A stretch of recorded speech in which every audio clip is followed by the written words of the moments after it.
Good morning. To continue the discussions about the ethics in counseling, I am Kimberly Madrona and I will expound some other circumstances in which information must be legally reported by counselors.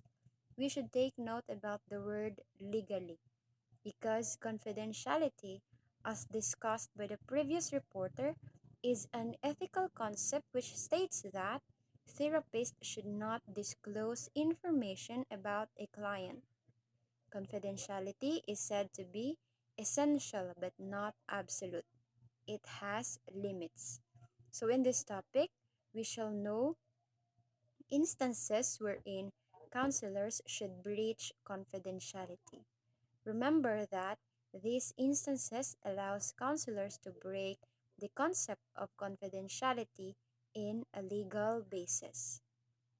So the first one is when the therapist believes a client under the age of 16 is a victim of incest, rape, child abuse, or some other crime.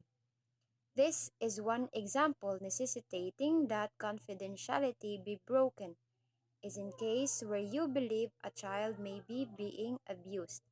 If the child has unexplained injuries and appears to be frightened of their parent or any other person, that would be enough reasonable suspicion of abuse. So in this case, a counselor have a legal duty to report this suspicion to the authorities. Next is when the therapist determines that the client needs hospitalization. This example is in the case of a client being a danger to themselves.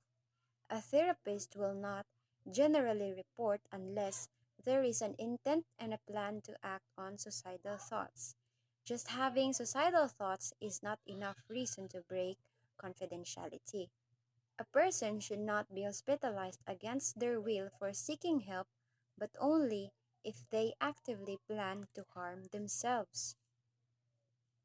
And the third one is when information is made an issue in a court action. A therapist may release confidential information upon the receipt of an order by a court of a competent jurisdiction.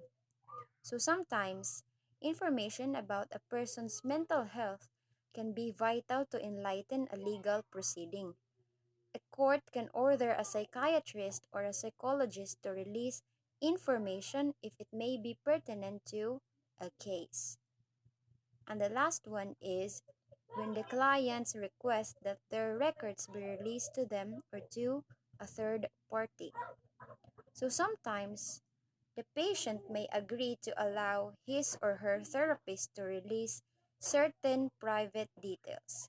So this disclosure requires an official document signed by the patient, permitting the revelation or communication of the information.